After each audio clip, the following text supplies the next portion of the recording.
Në një botë ku dhimbja shpesh mbetet e heshtur dhe e padukshme, historia e Arieta Musliut është një thirrje për të parë përtej maskës së vuajtjes dhe të kuptojmë se çfarë mund të lindë prej saj: forcë, guxim dhe një shpirt që nuk pranon të thyhet.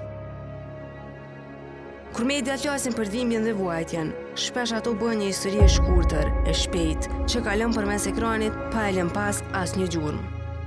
Por për një nën, kjo nuk është asgjë më shumë se një jetë e shkatruar, një zemër e coptuar dhe një udhtim që të detyron të kërkosh mundësi për të mbijetuar.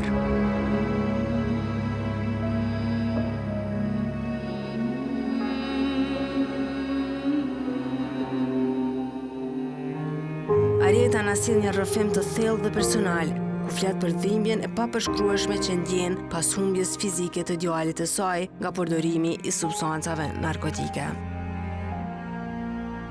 Djali Arieta Musliut ishte vetëm 19 vjeçar kur ndroi jetë, e për këtë ajo është si një faktor edhe mungesën e institucioneve përkatëse.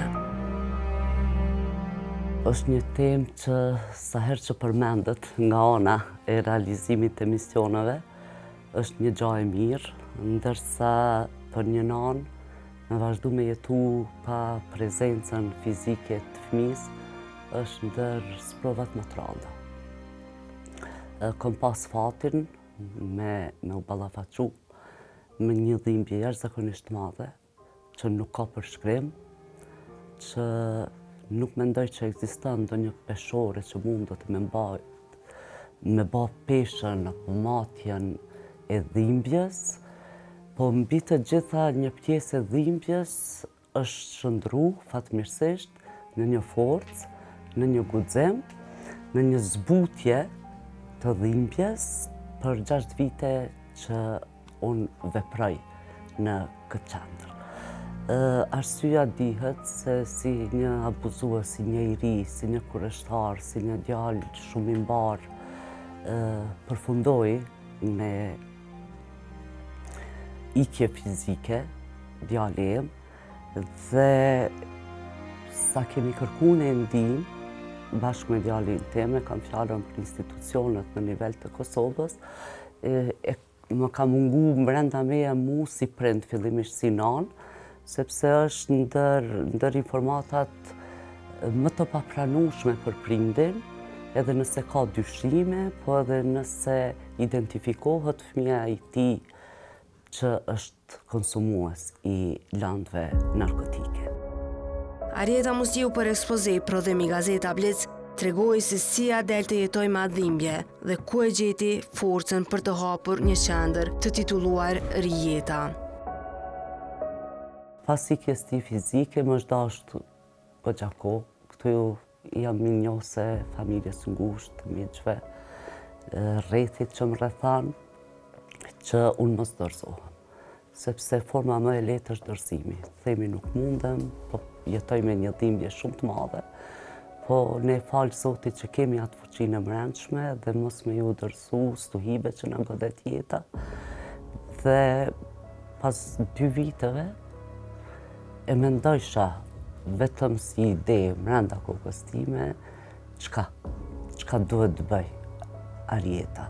Fatmirësisht profesioni si psikologe klinike e lehtësonte realizimin në një qendër e tillë, po mbi të gjitha ndjesha një përgjegjësi sepse më kishte mungu mu si nanë, kur kërkojsha ndihmë për djalin tim. Edhe mendojsha sa nana, sa familje ballafaqohen me këtë problem dhe kam frikë të kërkoj ndihmë. Akoma vazhdoj me pas stigmën dhe brenda vetës krijova një imagjinat që duhet me ndodhë një diçka. I dhash vetës një mision, edhe përgatita vetën që gradualisht do të vedisohen njerëzit, nuk dyshojsha që kanë nevojë, sepse kisha mjaftuar shumë informata dhe takojsha individ që ishin përdorues, dhe i dhash kohë vetës për me prit që gradualisht me ardhë deri te ofrimi i një shërbimit. Fillimisht një mbështetjes në aspektin moral, sepse prindi si prind kur merr një informacion të tillë, është informata më e papranueshme që shkakton mandej ato shqetësimet emocionale. përderisa ne nuk jemi të fortë në aspektin emocional, psikologjik, nuk mundemi me qenë të dobishëm edhe në formën e drejtë për me ndihmu fëmin. Ajo tutje rrëfen varësinë e individëve nga droga, gabime që i bëjmë ne në qasjen me ta dhe të gjitha rreziqet që rrethojnë rrethin nga përdoruesit e drogës. Droga nuk është e lehtë. Ne zakonisht japim këshillat të gabuara ndaj individit, i drejtohemi personit përdorues pavarësisht moshës, si s'po mundesh me lanë, duhesh me qenë i vendosëm, po jo fatkeqësisht që droga ka një forcë më të madhe, më tegër, më tashpër, se sa motivi i individit. Mandej kur bëhet një periudhë më e gjatë e individit përdorues i drogës, atëherë humbet edhe vullneti për jetën, dëshira për me jetu, vetbesimi, vetëvlerësimi, çrregullimet në aspektin e shëndetit mendor, çrregullimet në aspektin fizik, kështu që hapi i parë që bëjmë, ne bëjmë konsultat me prind, se zakonisht prind kërkojnë ndihmë. Edhe aty për aty unë barti disa mesazhe, korrigjime nëse mundem me thanë, se si me ju qasë. Nuk duhet me mungu dashuria ndaj fëmijës, vlerësimi ndaj atij fëmije, përqafimet mos me qenë të pakta, edhe vazhdimisht me nxit personin që unë jam afër teje, kemi me bazë zgjidhjen ekzistancë zgjidhja. Jo me herën e parë të kësaj bisede i bindën trajtimit përdoruesit, po gradualisht, duke rujt qetësinë, duke shpresu dhe duke pas durim, gjërat e mira vinë dal nga dal. Pastaj vazhdoj me takimin me klientin, me personin në fjalë, edhe aty ndizet ajo shkëndija e parë e shpresës. Sepse besojeni sa shumë kanë nevojë ata individ me u rrëfy. Atë jetën bardhëze, si që jetojnë ata për disa vite ose qoftë muaj, nuk e dojnë edhe ata. Edhe thjesht në momentin që krijohet një besim, krijohet një empati mes meje edhe personit në fjalë, atëherë më vinë edhe ato informata ndoshta që nuk janë të duhura të thuhen kashri meje, por ata e ndjejnë një gjatë tillë. Janë shumë të sinqertë në raport të zhvillimit të takimeve tona, ndërsa droga e dim që e tjetërson individin në aspektin e edukimit, personalitetit të tij. Një fëmijë i shoqërisë tonë shqiptare është tradite jona, është brumi jonë që fëmia do të me respektu, me qenë i sinqert, me qenë i dashur, ndërsa droga e tjetërson individin, të detyron me manipulu, të detyron me mashtru, me gënjy, mandej edhe disa veprime të vjedhjeve, humbja e gjanave, të fillu të ato më të thjeshtat, deri te ato më të vlefshëm, gjë që mbrëmësia e individit nuk e ban. Detyrimi për me ardhur deri te furnizimi i drogës i sjell këto veprime. Arjeta Mustiu ndau një pasqyrë të rënditse të përvojës së saj me përdoruesit e drogës, duke zbuluar se ka hasur individ të varur prej saj që nga mosha 12 vjeçare deri në 50 vjeç. Ajo tregon se për shumë të rinj, përdorimi i marijuanës ishte bërë një bilet hyrëse për t'u pranuar në shoqëri. Një standard që detyronte të rinj të konsumonin për të përfituar nga kurreshtja dhe kapaciteti i kërkuar nga të tjerët. Mustiu theksoi se kjo kulturë e rrezikshme filloi herët, ku një fëmijë 11 vjeçar u dërgua për ndihmë pas një mbidoze nga marijuana. Unë kam taku nga mosha 12 vjeçare deri në moshën 50 vjeçare. Secili ka atë vlerën e vet. Por kur ndalemi te konsumimi te trendi, sepse ka kalu me një modë, me një trend, nuk je pjesë e shoqërisë, nëse nuk je të konsumu të paktën llojin e marijuanës, një joint, një kyçje në fjalorin e tyre, atëherë nuk je i pranueshëm. Kurreshtja merre se rrit kapacitetin e inteligjencës, të bën më të fuqishëm, të bën më të lumtur, ndërsa atij fëmijë nuk i mungon asgjë për me shiju jetën edhe me shfaq lumturin edhe pa lëndë narkotike.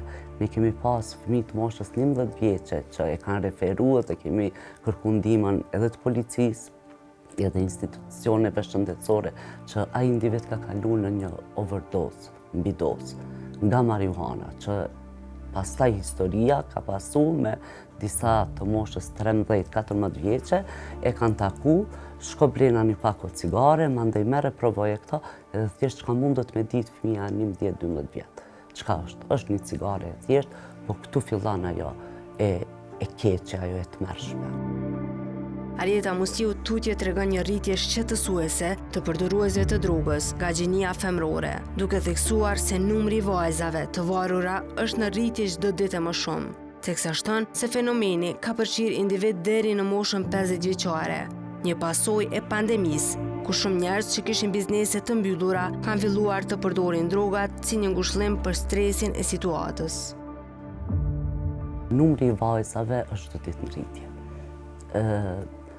Mram, përderisa isha në institucione shëndetësore me punë, takova një lidhje, një çift. Një moshe, vajza ishte moshës 16 vjeqe, djali ishte moshës 18 vjeqe, edhe të dytë ishin në gjendje të dehur, po ata vetë e pranuan që ishin edhe në ndikimin e një lëndës narkotike.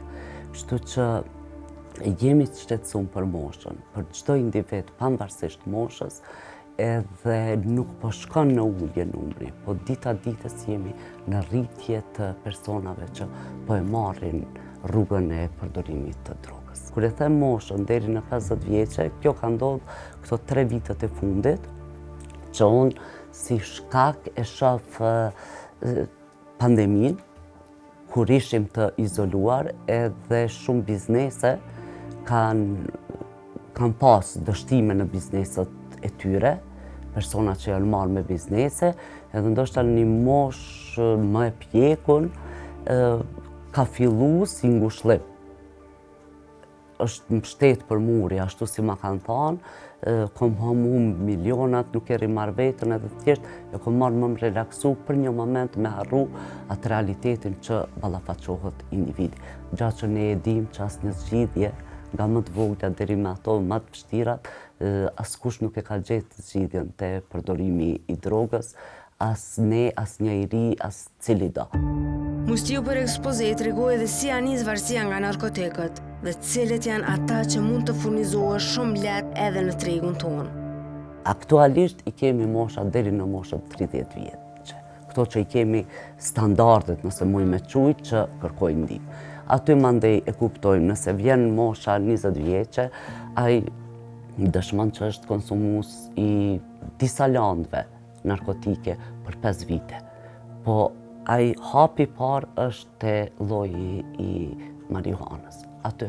Pastaj nuk mjafton ajo dosë, fillon me një cigare, me 2, me 5, mandej po kërkohet një diçka më e fortë, pastaj kalohet te landa kokainë, mandej edhe fatkeqësisht në tregun ton me lehtësi mund të furnizohesh edhe me landë sintetike, ku bëhet fjalë për ekstazin, LSD-n e disa lloje të tjera. Pastaj edhe heroina është gjatë që në shoqërinë tonë vetëm heroina merret ose pranohet si droga më e rëndë. Këtë e bëjnë edhe arsyetimin klientët, unë jam përdorues shembull i këtij lloji, po fatmirësisht nuk kam hyrë në heroin. Gjatë që një vijë shumë e vogël ndarse është për me kalu edhe ajo pjesë. Pse ndodh kjo? Pamundësia e sigurimit të një droge të llojit kokainë, sepse ka një kosto të papërballueshme.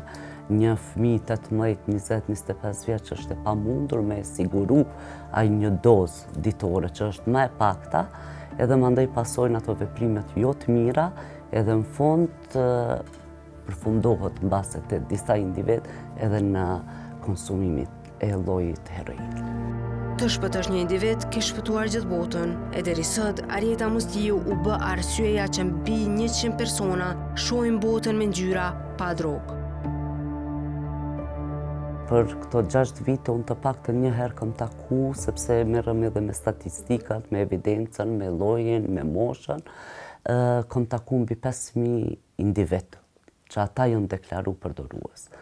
Kjo nuk nënkupton se kam trajtu të gjithë, po këte pa modesti e them që kemi kalu shifrën e 100 individëve që jetojnë një jetë me ngjyra pa drogë. Bashkarisht ja kemi dalë. Urimi kur është hap qendra, çdo individ që ka qenë i pranishëm, ma kanë uru të shpëtosh një individ që shpëtu gjithë botën. Është thonja e famshme, po ne fatmirësisht me durimin e prindve, me vullnetin e personave përdorues, prezenca ime, kemi arrit që me 2-0 të vazhdojmë punën në qendrën tonë. Arjeta Musliun, të cilën përvoja personale bëri të fortë, tregon me lët në sy se sa e vështirë është kur kontakton me prindrit e konsumuesve narkotik, ku shpresën e gjen tek Zoti dhe tek ajo. Shohësh një nanë dhe një babë me lët në sy, edhe drejtohen thonë Zoti edhe ti shpëtoje jetën me djalit ose vajzës tonë. Është shumë përgjegjësi, është barë shumë e madhe, sepse unë edhe pse kam provu vetë, kam arrit fatmirësisht me nda këtë pjesën profesionalit punës edhe emocionalin, po është e pamundur pa u ndiku ose pa të marrë diçka ai djalë ose ajo familje. Të paktën të shoqëron mendime, e mendon nëse një termin anulohet, çka ka ndodhur me atë person. Kështu që je vazhdimisht me familjen në fjalë. Po mos ta lëm me kaq në momentin mbase kur kalojnë 3 muaj, kur vinë ato ftyrat e buzëqeshuna, kur po e shohin ndryshimin pozitiv, ku ajo dëshmohet përmes sjelljeve të individit, po edhe përmes testeve laboratorike që vazhdimisht një në javë ne i përsërisim, atëherë kur shohim një qasje krejt tjetër, një lumturi, ajo reflekton edhe te unë edhe shtohet niveli i vullnetit, i forcës, i motivit për me vazhdu tutje.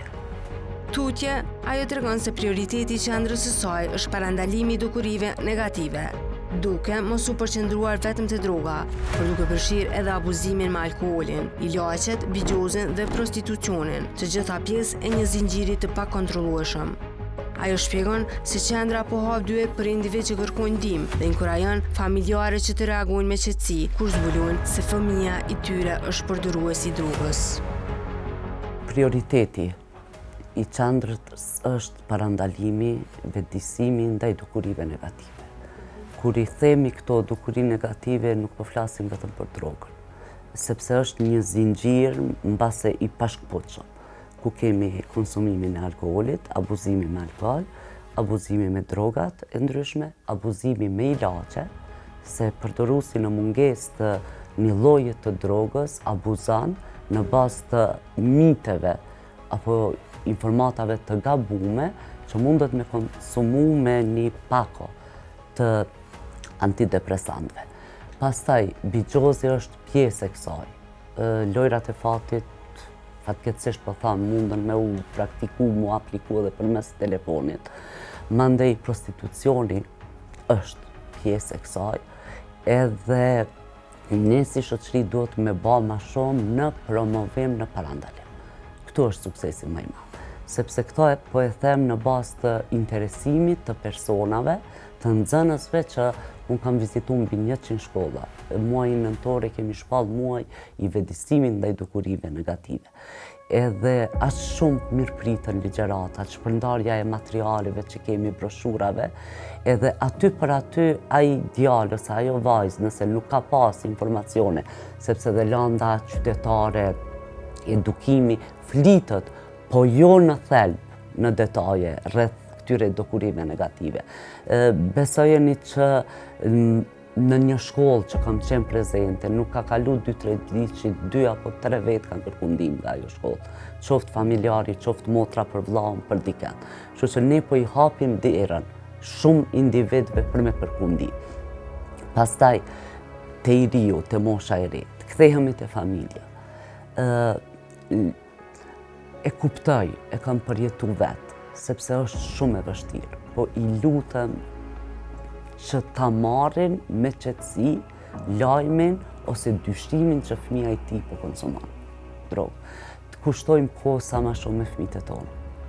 Mos të përpiqemi t'ja u shprehim dashnin përmes gjanave materiale. Lakmia është pafund. Avancimi i teknologjisë, avancimi i luksit, brendeve, lakmia e një trio, ajo është me një bluzë, me një diçka me firmë, e dua dhe une me çdo kusht, po prezenca jonë mos të mungoj fëmijëve tonë. T'jemi ata prind që ne krijojmë atë urën përmes një komunikimi të hapur me fëmijët e tonë. Let mungojnë telefonat në dorë në orët e mbrëmjes. Të hapim ne temat që fëmia ta kuptoj që adresa e parë për kërkimin e ndihmës le të jetë familja, sepse familja e bën zgjidhjen. Mos të hezitojnë nëse ata kanë një pëlqim ndaj një vajze, sepse edhe mosha e tyre i sjell duhet me i përjetu këto gjëra. Edhe të jenë disa vëzhgues indirekt. Pavarësisht të bëhet një kontroll në veshjet e tyre, në çantat e tyre, sepse edhe përmes kësaj ne bëjmë detektimin e individëve. Kështu që prezenca e individit, komunikimi i hapur, familja mbi të gjitha, unë jam këtu për ty. Aty do të jetë ajo siguria më e madhe e fëmijës. Mos ndëshkohet me ato veprimet e gabuara. Nëse ti e bën këta, unë kam me bë këta për ty. Ose mos të premtohet shumë te ata fëmijë. Nëse ti arrin një sukses të shkëlqyeshëm, ke me u shpërbly me një iPhone versionit më të ri apo me një diçka tjetër. Sepse gjanat materiale nuk e përmbushin fëmijën. Gjanat materiale nuk e shprehin dashnin që ai fëmijë ka nevojë, pavarësisht moshës. Qoftë mosha 10 vjeçe, qoftë 20, ne kemi nevojë për dashni. Kështu që shkëmbimi i shprehjes së dashurisë, mirëkuptimit, edhe vlerës që kanë prind edhe fëmia duhet me u shpreh. Kjo është forma më e mirë për me pas raporte shëndosha, harmoni, buzëqeshje në familjet tona. Historia e Arieta Mustiut është një dëshmi e fuqishme se si dhimbja mund të transformohet në forcë dhe guzim. Ajo tregoi se pavarësisht humbjes së papërshkrueshme, ka mundur të rindërtoj jetën e saj dhe të ndihmojë të tjerët të shpëtojnë. Me qëndresën dhe dedikimin e saj, Arieta është bërë një shpresë për ata që luftojnë me varësinë dhe ka provuar se edhe në errësirën më të thellë drita mund të lindë.